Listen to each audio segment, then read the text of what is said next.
When whippoorwill call, and evening is nigh, I hurry to my blue heaven.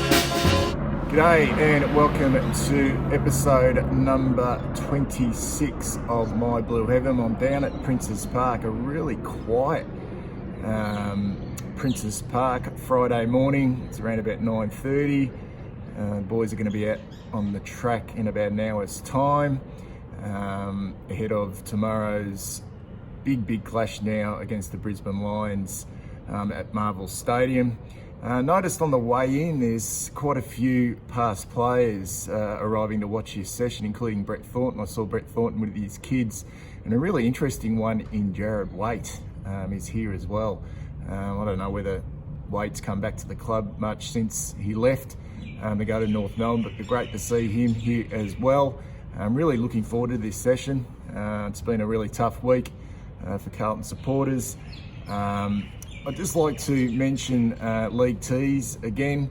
They produced some fantastic retro t-shirts, but also some unbelievable badges as well. And this is one of my favourites. It's called I Love the Peanut Man. Now, those of you who are probably 35 years of age and over would remember the larger-than-life figure whose name was John Boyd, but he was known as the Peanut Man here at Princes Park. Also other suburban grounds, Victoria Park, Windy Hill. He was a mad Carlton supporter, though he was brought up in Collingwood. He used to sell peanuts in bags like this, and his catchcry was peanuts, peanuts, peanuts, 20 cents a bag, and then he'd yell out again, peanuts. He used to come around the boundary line at half time, and with his big Hessian sack. It was just a wonderful, simple era of football. And as I said, these beauties in a white paper bag, you'd buy, a bag for 20 cents, and you'd shell your own peanuts, okay, and eat these while the game was going on.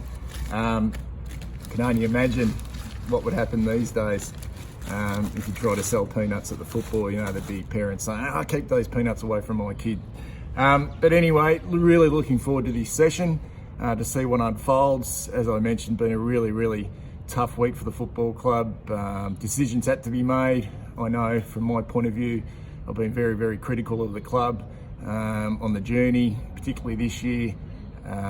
Disappointing to see Brendan Bolton's dreams as a senior coach shattered, but I'm 100% behind what the club has done. I get personally, and I know a lot of supporters would probably feel the same way, I get to see the team now for the rest of the season with a new set of eyes and a new sense of optimism. And that all starts tomorrow at Marvel Stadium against the Brisbane Lions. I feel really refreshed and excited. Some interesting moves at the selection table. Simo back, Daisy back. Lockie O'Brien's a really interesting one. I know if Brendan Bolton was still at the club and supporters saw O'Brien back into the team, there would have been, a lot of upset supporters out there. But it just shows you that maybe Teague sees something in O'Brien that Bolton saw, and hopefully with a new message and a new voice, maybe even a new role, that Lockie O'Brien can start to show a little bit in the back half of the season. So stick around. I'll be back with a report of training and a few thoughts on what we might expect in the second half of this season. Yeah, the sun is actually out down here at the moment. It's actually quite nice. The players eventually came out of the rooms in dribs and drabs. The Curnow boys are out first with Mick Gibbons, plenty of energy, those three.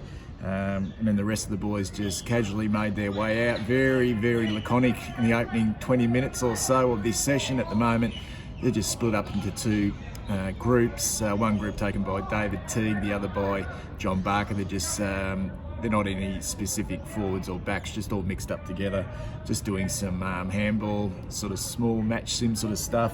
No pressure at all at the moment. Very low key. I did notice though, Mitch McGovern, when he came out of the rooms, he was one of the last to come out of the rooms. He was with Andrew Russell. They were in deep conversation. I'm no lip reader, but I would suggest that the message would be see how you go in this session. Obviously, still under a little bit of an injury cloud coming back into the team. Mitch McGovern, he's out there at the moment, and as I say, hopefully this session. I've never been to a captain's run before. It's almost like a Sunday stroll down the beach at the moment. But yeah, looking forward to the boys maybe lifting the intensity in the second half of this captain's run. Wow, that was quick, eh? It was wrapped up in a matter of, I reckon, 45 minutes max. Boys really didn't get out of the gallop. Not quite sure what I was expecting here this morning. Very, very low key, not a lot of talk. Looked focused, but not a lot of talk. All I can report on that the 22 players who will take the field tomorrow are all trained, albeit they did very little. Plus the emergencies, there was no sight of any other players from the VFL. I did see Alex Fasolo come out for about 3 or 4 minutes. So they did a couple of little drills where they just walked through, and the boys were pretty much left up to their own devices for the next, say, 10 to 15 minutes. Marchbank went off with Brent Stanton for a period of time and practice his kicking to position to a moving target, getting plenty of encouragement from Stanton in regards to where he wanted the ball. So it's an area he's obviously wanting to really work on. One thing I did notice that David Teague and Mitch McGovern and Harry Mackay, no sign of Charlie Curnow. We're in deep discussion, I reckon, for at least 5 to 10 minutes. I would love to have been up close and listened to what that conversation entailed. They were in deep conversation, obviously about how he wants those two boys to play tomorrow against the Brisbane Lions. That's about it though. They went back inside and it's a pretty empty Princess Park here right now. So that probably brings me on to where I want to go now.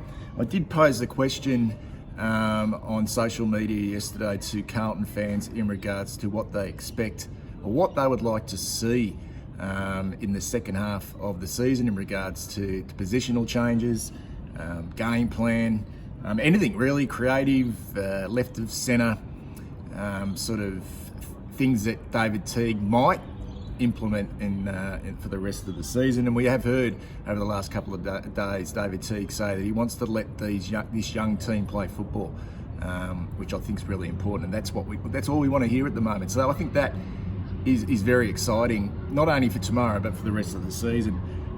So a couple of really good responses. Franco would like to see Marchbank on a wing. That's an interesting one. And Simpson's a half forward. Cade Simpson's a half forward. I've been saying for quite a while that I think it'd be great to see Cade Simpson play the rest of his career out. I think this will be his last season. Up the ground further, get him away from defence, free his mind up a little bit, use his strength, which is his running ability, and his kicking. He's shown that he can kick a goal. We'd like to see that happen. It'd be interesting to see if that does happen tomorrow, considering Daisy is back and he can go back down in defence. Grumpy Old Soldier and football friends want to know where Lockie Plowman can play. Can he play anywhere else other than defence? We'll just have to wait and see. My thought is that he will be in defence tomorrow.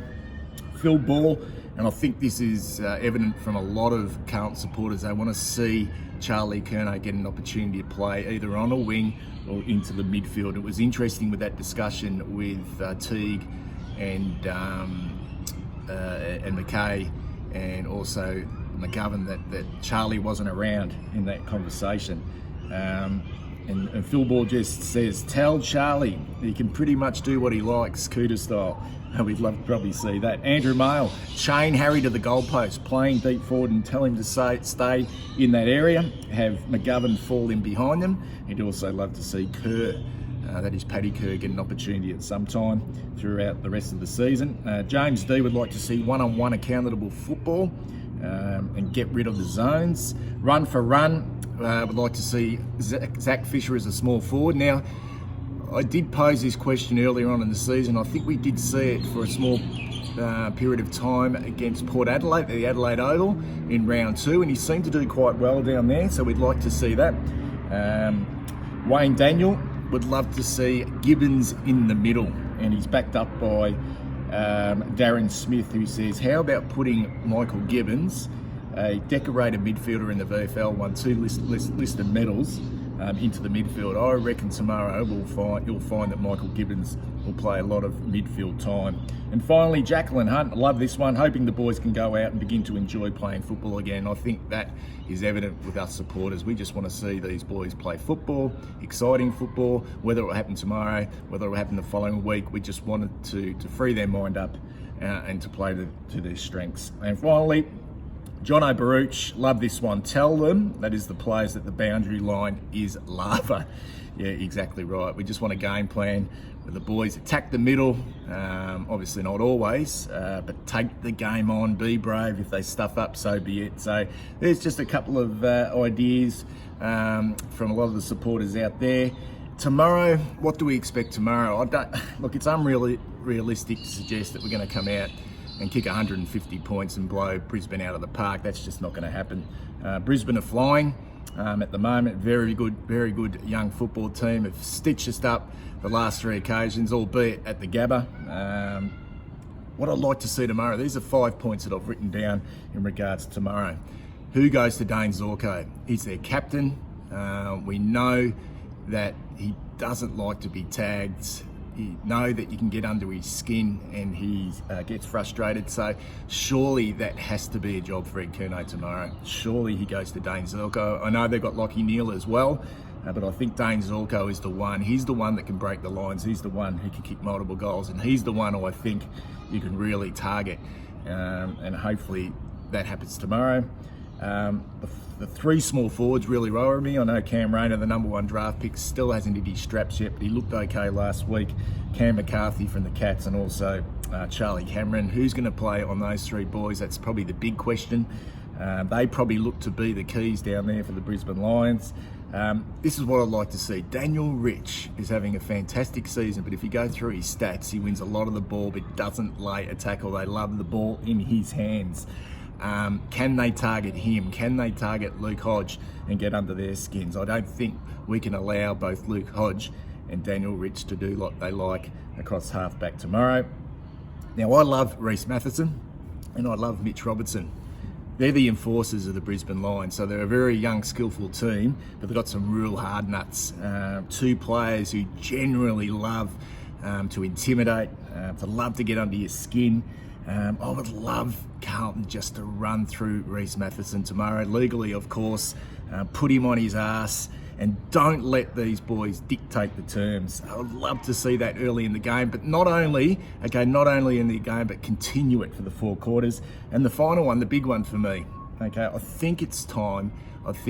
He's had a consistent season. He showed improvement from last year, but Jacob Wiedering, tomorrow, you've got a really big role on Eric Hipwood. Now, Eric Hipwood last year kicked 6 goals against us, was pretty much the match winner. Look, Wiedering, you came to the club, okay, with maturity, with leadership qualities, beyond their years. We were talking about your maturity. Tomorrow is an opportunity for you to lead the way in a pretty inexperienced backline, and to really be physical and strong, demonstrate great body language against Eric Hipwood. I don't know whether that's going to be the matchup, but that's the matchup I would like tomorrow. That's about it down here at Princes Park. A pretty quick and short My Blue Heaven. If you like these videos, please subscribe. Fingers crossed to tomorrow. I'm very excited about tomorrow. I hope all Carlton supporters are excited about tomorrow. Big things, hopefully, in store for the remainder of the season.